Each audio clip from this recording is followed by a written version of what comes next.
What should you consider when buying home security products? And how is Intel taking on the likes of Apple and Google with its new Meteor Lake chips?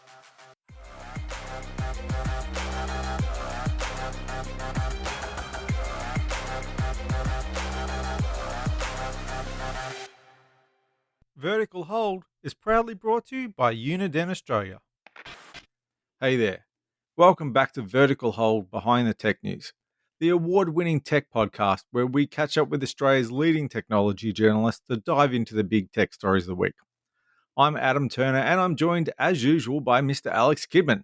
Now, Alex, El Presidente Musk is talking about charging everyone to use X, in order to keep out the bots. On a scale of 1 to Elon, how crazy is this? Look, I think this is going to be a remarkably effective plan. Amazingly great idea here, really, because it's going to keep out all the bots, because it's going to keep out everyone. I True. mean, why would you?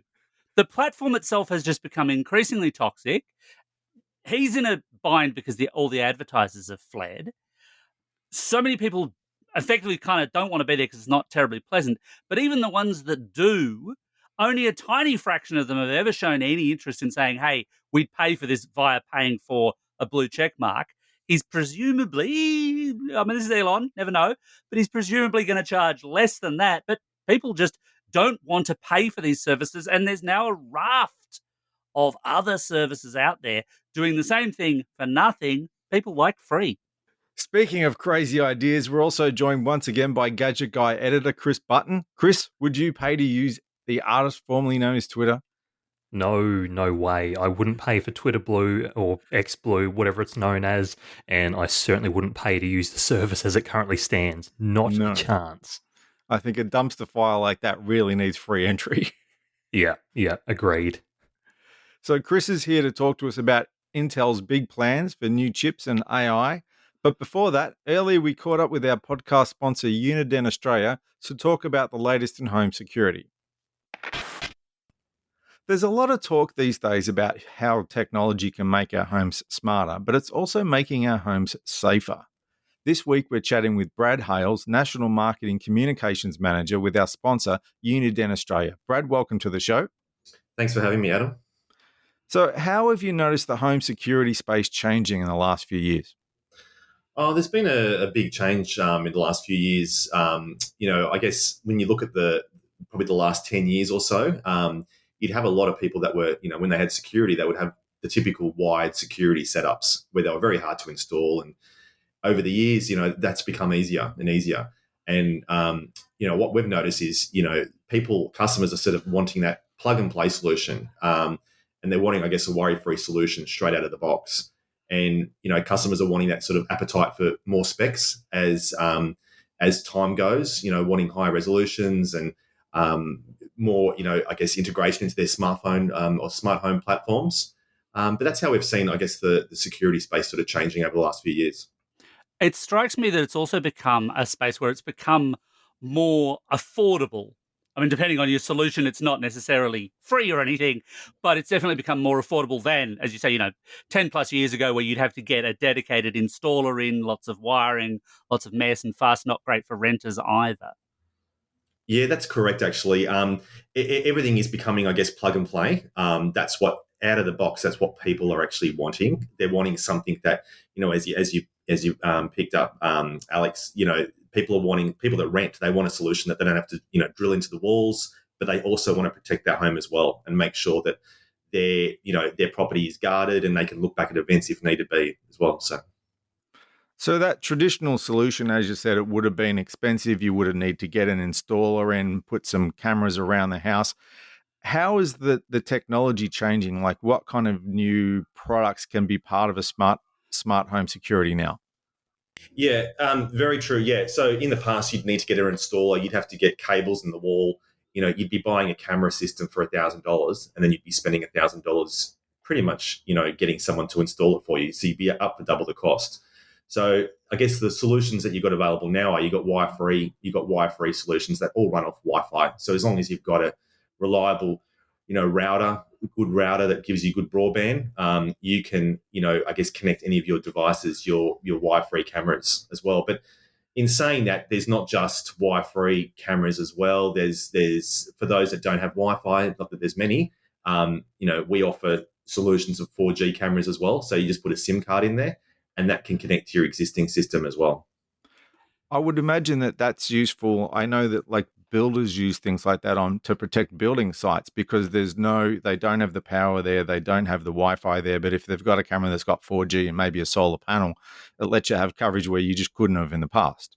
Yeah, 100%. And we're noticing it. Uniden's quite, I guess, known for our UHF radios. So we're very strong in the regional areas. So even though the 4G market's very niche, and as you pointed out, for building sites, we sell a lot to farms.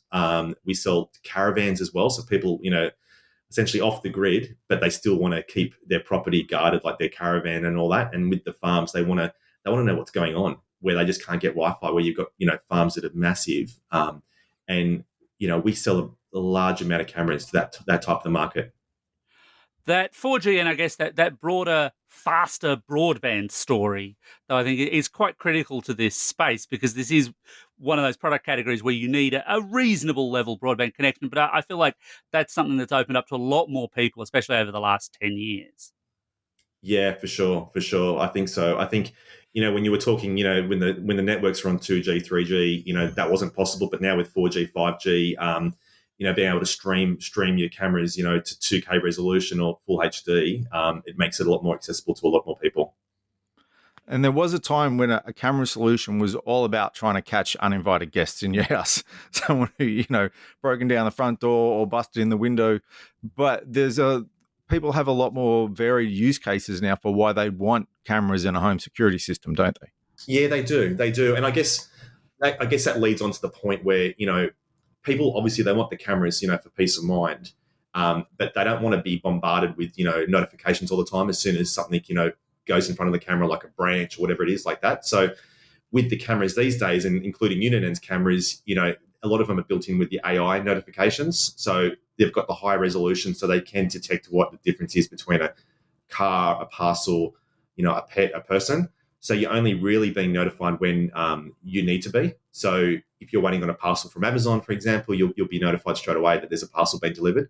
Or if there's a car that's just pulled up in the driveway, you'll be notified then, rather than in the past being, bombarded with, 100 notifications when just because, it starts to become windy in the afternoon or something and the trees are going crazy. So how modular does that get? I mean, if I'm thinking, hey, I want to know about Amazon, but I'm in a busy street, so I don't necessarily want to know about the cars. Can I do that? Yeah, you can. You can actually block out certain areas. So we've got like a privacy thing on our app. So you can actually block out the sections you don't want to be notified about on the app itself. So if the camera is pointing at your front door, but it's also showing the front of your street, you can block out the street if it's a busy street and just have it focused just on your front porch. And any movement that goes there, especially in the size of a box, you'll be notified that there's a parcel there. I would think that also these days it's not just about checking if there's someone in my house who shouldn't be there, but also checking on the people who should be there, whether it's kids coming home from school or pets during the day. Do you find that that's more of a use case now? Yeah, I think probably the pets is definitely a good example. People are buying the internal, especially the internal cameras, to know how their pets are going. And I know there's not ourselves, but I know there's other brands that they incorporate the feeders as well. They have they can do remote feeders. You can feed your animals remotely through that with the built-in cameras. So there's definitely a market there. I use in my situation, I do actually look at my cameras when my kids get home to make sure that they're home safely. So from that application, it's definitely a big draw card of it. So yeah. I've got to say from personal experience, my external cameras keep telling me when the neighbourhood cats come to visit, which is not always that useful.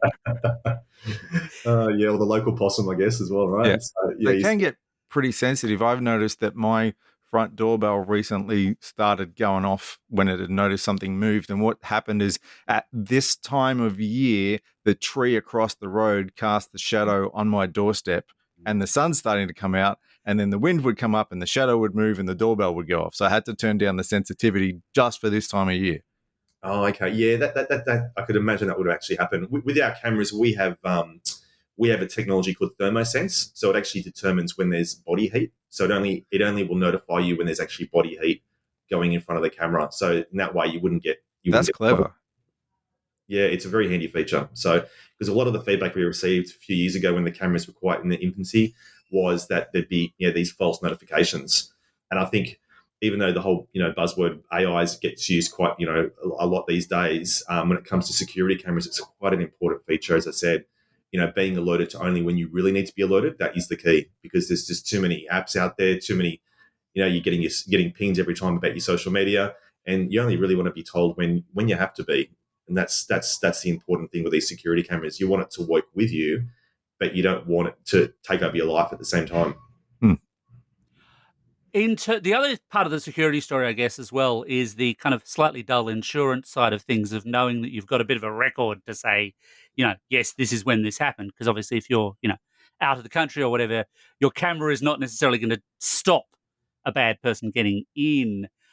What's the story there now compared to where it was in terms of that footage archive and retrieval for consumers?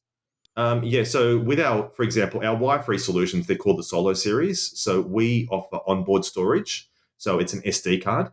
But some people go, well, what happens if someone just takes the camera? They walk up to your house and take the camera. What do you do then? Because essentially the footage has been taken. But we also offered the cloud solution as well. And I guess what we push as a brand, even though we're a smaller brand in the space, we push that we offer 7 days cloud backup for the life of the product. So it's rolling cloud coverage. So we don't push people onto subscriptions like other brands do. We try to say, when you purchase a Uniden product at a store, you might buy one single camera for $279. That's the cost. There's no additional costs. We're not forcing people into, if you want to record your events, on a server, you need a $10 subscription every month. We do offer long ones, paid ones if you want, like 30 to 60-day ones. But out of the box, it's onboard storage, and it's also it's also cloud as well. We also offer the wired solution as well. So when it comes to event recording, we still offer. It's a small part of the market. It's probably like 20% of the market. But the wired ones record onto a box, set-top box, which has about, I think, up to 4 terabyte of information, where it just records 24/7, which is more, I guess, applicable for the business scenario where you want to record everything that's going on. Yeah. And I guess having that flexibility to be able to say, hey, if your broadband upload is not spectacular, it's always considerably busy, having local SD is also quite handy, or a local box for that matter. It is. I think at the end of the day, wired is a very reliable solution. There's no doubt about it. But as I mentioned before, you've got that initial upfront cost where you're putting cables into walls, and you're having to essentially hire an electrician, and in some cases they'll charge you a couple $100 per camera to put in there. So, and not with the wire-free solutions, they're great as well. They're only recording, I guess, from an event perspective. So when they record something happening, they don't record 24/7, but they're easy to upgrade whenever you want to upgrade. If you want higher specs, or there's a new model that's out, that's the way to go. I think I'm right in saying for most wired solutions across most of Australia, you actually must have a certified electrician to install that kind of thing. That's correct. Correct. Yeah. Yes.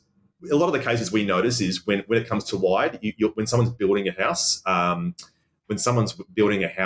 they'll tend to go for the wired solution because they're already in the stages of building and putting cabling in there. But in saying that, if you want something that's reliable, we find that the wire-free is still a very good, it's what's driving the market right now. And I guess, there's been concerns where people go, oh, but, it's battery operated. How do we deal with that? And we offer solar panels. And at the moment, over our whole solar range, we actually give away the solar panels. So if you purchase a camera via customer redemption, we give away a solar panel worth $100, which is quite good value. Because that way, especially with Australia's, sun, you constantly, recharging your batteries, and, you've got 100% most of the time. Well, it's good to know that people have got more options than ever when it comes to keeping their home safe. Yeah, I think so. And I think, all the brands offer different selling perspectives of their products. Uniden's an established brand. We've been out for a while. We're in many categories. And security is something we take serious. And, we've got the whole range to, I guess, offer, to the end user. Great. Thanks for joining us. My pleasure. Thanks, Adam and Alex. Thank you very much. Enjoying the show? That's great. Don't forget to subscribe, which you can do on every podcast platform you've ever heard of. Just search for Vertical Hold or go to our website, verticalhold.com.au, where we've got handy buttons for every single podcast platform. So usually when we talk about chips on vertical hold, we're looking at what's behind the screen of an iPhone or an Android phone. But of course, they're not the really big players in the chip space. That belongs to firms like Intel, and Intel's had some interesting news of late in the chip space. Chris, tell me about Meteor Lake. Why should I be excited about something that sounds like a crater on the moon? Yeah, there's a little bit of spacefaring themes to Intel's various code names, but Meteor Lake has finally actually had some tangible announcements happen as part of Intel's recent Intel Innovation event. I believe they have held for the last few years. So we actually have a name for the chip that they've announced. It's called Intel Core Ultra. And the idea is that it's the next generation.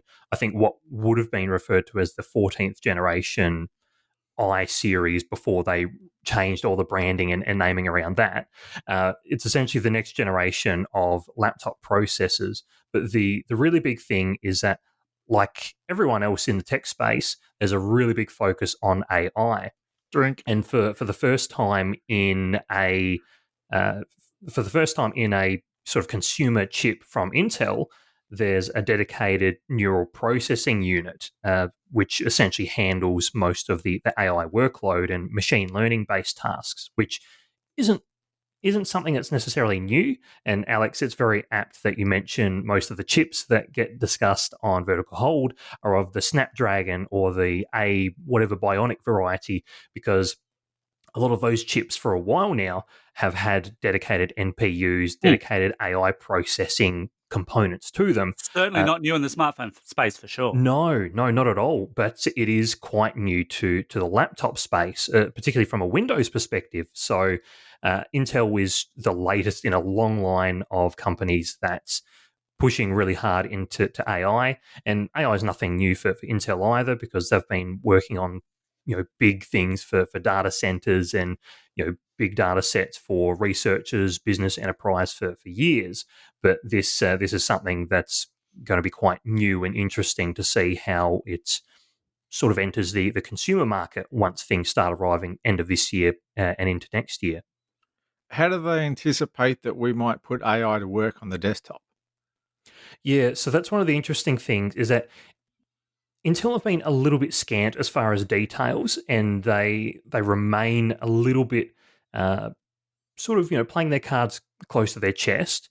But some of the use cases that they'll anticipate is a lot of the similar use cases we see on mobile phones in terms of AI personal assistance, being able to help with, say, transcription, or a lot of the AI features that we currently, well, I say we using the royal we, that a lot of people use OpenAI's ChatGPT or similar online services to perform various AI tasks. But the big thing here that Intel is really pushing with Intel Core Ultra / Meteor Lake is that this is a local AI instance. So where there have been a bunch of workplaces that have justifiably, in my mind, banned the use of AI technologies like ChatGPT that rely on big data sets and data that you put into it then further trains the model, because you don't exactly want banks, financial institutions, security firms to be uploading sensitive data to the cloud and putting it at risk of data breaches. What could So possibly go wrong? I mean, what could possibly go wrong? We've never seen anything go wrong with leaks or data breaches at it's all just in the last No. 12 months. Yeah. Nothing. So the interesting use case is, one from like a practical workplace, any old workplace sort of scenario is, say you're given a big 50 to 100 page report to try and synthesize all the information, and perhaps it may be confidential or include sensitive information that you don't want to end up online potentially. So theoretically, with the NPU, with the in-house AI processing on the device, you could get the sort of a summary or a transcription of this information, all while keeping the data on your device without it going, via the cloud or any other third party service. So that's one use case, but I'm still waiting to see some of the more grander, bigger ideas. I would have thought. I mean, I guess I totally take the security argument. I can totally see where, at a business perspective, that's a good thing. I would have thought the flip side of that argument, though, is so many of these online models work. I won't necessarily say well, not all of them do, but they work as well as they do because they've got these large data sets, large language models, and so on to work from. And presumably for your localized AI, you'll just have whatever the bank knows or whatever can be worked from that. That isn't that a limiting factor? Did Intel have anything to reflect on that kind of cloud local hybrid mix? Yeah, and again, the devil's in the detail there, isn't it? Because Intel, and I don't think Intel is the only brand or company guilty of this in terms of flashing AI as a selling point, but then sort of it's almost build it and they will come sort of approach in terms of I can see some of those potential use cases for the technology, but the further details, specific uses are a little bit limited at this point, and we don't even know the full specs of the chips or the processors that will be going into the laptops. The main thing we know at this stage is the change in like the system on a chip, the processor architecture, which sort of now houses the NPU, as well as a bunch of other pretty nifty improvements from my perspective. I would think if they're talking about bringing this to the desktop, then they're perhaps bumping up against Microsoft and its plans for AI on the desktop. For example, it wants to build Copilot into the entire Office suite, which is basically, hopefully, a good version of Clippy. What Clippy wanted to be. Like, you look like you're trying to find some insight here. Maybe I can help you crunch these numbers. Maybe I can help you write this letter. Maybe I can help you ghostwrite this blog post. But if Microsoft have got big plans to do that, presumably in software, maybe using data centers on the back end, how do you think that might bump up against Intel's plans? I actually think there's a bit of collaboration there because I was recently a guest of Intel's over in Malaysia, where they have a couple of major processing facilities designing, testing, preparing the chips for worldwide release and sending to other facilities as well. And while they were there, they did various briefings, and one of them, when they were talking about the AI capabilities, they did mention about the NPU helping with desktop assistance, which includes working in tandem with Windows apps, Microsoft Office Suite, that sort of thing. So I don't think the two parties are at odds. I think it's something that they'll be working in tandem, and there'll be a bit of collaboration. And Intel did seem to give off the impression that they're really big on open APIs, open development, and trying to bring as many developers and major platforms on as possible to make it easy for developers to develop for their architecture and hardware, which then hopefully leads to a nice sort of unified result for consumers. So you mentioned that this is going to be Core Ultra, and I mean, I've been doing this for long enough. Adam's been doing this for long enough. I can recall when the first Core processors came in, and the system on a chip dream at that point was just have Wi-Fi on the chip somehow. That was going to come in, and that was years and years away. But we'll get there eventually, and obviously we're far past that point now.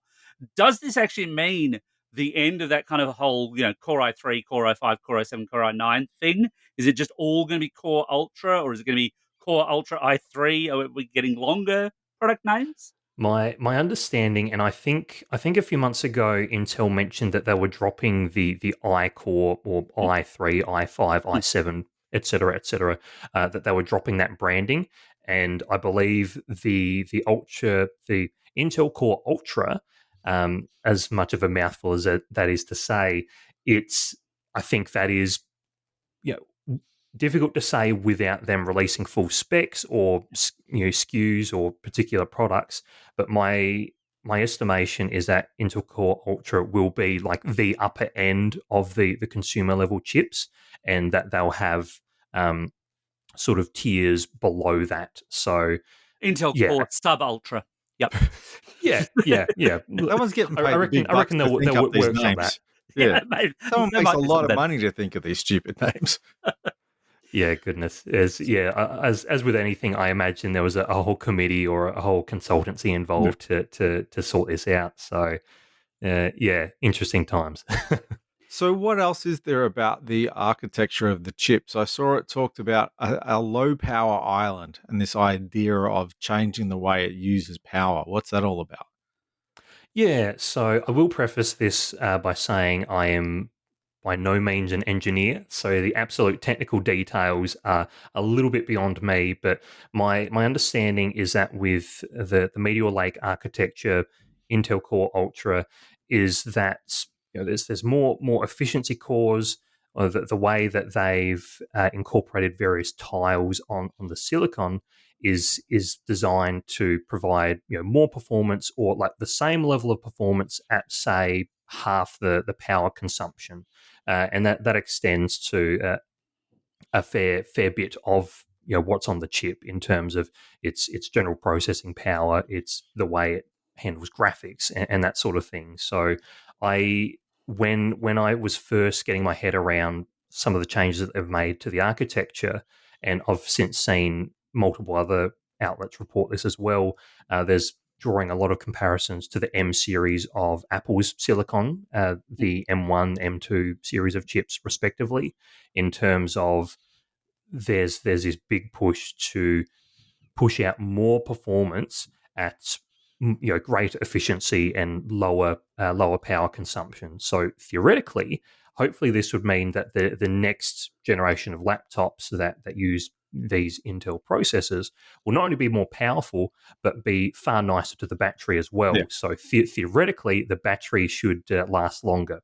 It sounded to me that they were going for a little bit like that sort of octo core design you hear on mobile chips, where you've got a couple of really powerful chips to do the heavy lifting, but then some lower powered ones as well. So when a job comes along, rather than hand it straight to the beefy um, core that's going to do the job but use a lot of power, it'll hand it to one of these lower power ones first to see how much that can take on the load.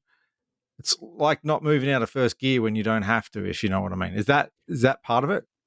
Yeah, that's certainly part of it, and I think that's something that has been on previous Intel chips in terms of the blend of the performance and the efficiency cores. Yeah. So I believe that there are some more efficiency cores with the with the new chips that are coming in the future, and I think another part of going back to the NPU, the idea is that that'll handle sort of low power, low consumption AI tasks that perhaps may have been taken up bandwidth by using the CPU or the GPU, whereas for some of the short burst, quick, sharp, shiny stuff, the CPU and GPU will still handle a fair bit of that, but then the NPU will handle sort of some of the more sustained low power efforts, as well as the efficiency cores, helping sort of keep the consumption low in general. So, I mean, you mentioned Apple's M series processor, and obviously that's a competitive space in Mm. the laptop world. One of the reasons that those M series processors are as good as they are in performance terms is because everything is integrated. It's all, to use a highly technical engineering term, on the same blob of silicon. And the disadvantage with that is that nothing is upgradable. Everything is just baked in from the get go. What you get is what you get, and you can't do anything with it. Windows laptops, of course, have always had a bit of a mixed history with that. Are we moving, do you think, into a space where no, they're going to just be these fixed system on a chip, nothing changeable, so buy what you need when you're buying the machine kind of deals? Yeah, and that's an interesting perspective, and one I'm not 100% sure on, because I know Intel did speak about sustainability and how when devices reach end of life and that sort of thing, they want to make sure that parts can be reused, etc. But I'm not sure about sort of like how expandable they are in terms of whether you're able to add more storage later down the track or an external GPU. I would imagine it would be a slightly more open ecosystem than what Apple has, because Intel works with so many vendors, so many laptop manufacturers that I'm thinking of Lenovo, MSI, Asus, all of those companies that release laptops with dedicated graphics cards, I don't think Intel is moving away from that. I think what they're doing is putting more capability on the chip itself, so that you can still get really good performance without adding those additional components. But I'd be very surprised if they were sort of saying no, you can't modify it after the fact at all. And we are just talking laptop chips here at the moment because I can recall the couple of times actually now that Intel has dipped its toes into the waters of smartphones, and it wasn't pretty. It wasn't pretty. Yeah. So at this stage, Intel's focus with Meteor Lake and the Intel Core Ultra is very much in the laptop space. And I recall even at the time in some briefings there were questions asked about, so what's the desktop equivalent, or other devices. And at the time, all they were prepared to speak about was laptops, or when a lot of these companies say mobile processors, they're referring to laptops. And yeah, so I think that's the main focus at the moment. And I don't really know much about sort of the desktop or the sort of mobile in terms of smartphone platforms. Well, that just about wraps up this week's episode of Vertical Hold. Thanks to Chris for joining us this week. Thank you very much for having me. And we no longer do the 3 questions of doom around here, but you do get the opportunity to promote where you work, where people can find you on social media, even stories you've written recently that you think more people should read. Your time starts now. Yeah, well, you can find me on GadgetGuy.com.au, where I'm the editor and write a fair bit of the content that goes on the website there. As far as social media platforms, we've spoken about Twitter/X. I am on there, sort of reluctantly at the moment under Bibby Boy, and I'm on Blue Sky, Threads, a whole bunch of other things, but it's a mess, honestly. Fair enough. And as always, you can catch us at the Vertical Hold webpage on Facebook, on Instagram. You can look up Adam or me on Mastodon, Blue Sky, or Threads. And for as long as he's not actually charging us money for it, X, I guess. Thanks everyone for dropping by, and don't forget to drop us a line. Let us know what you think about smart home security products. Let us know what you think about the latest chips from Intel, and just what you think about the show in general.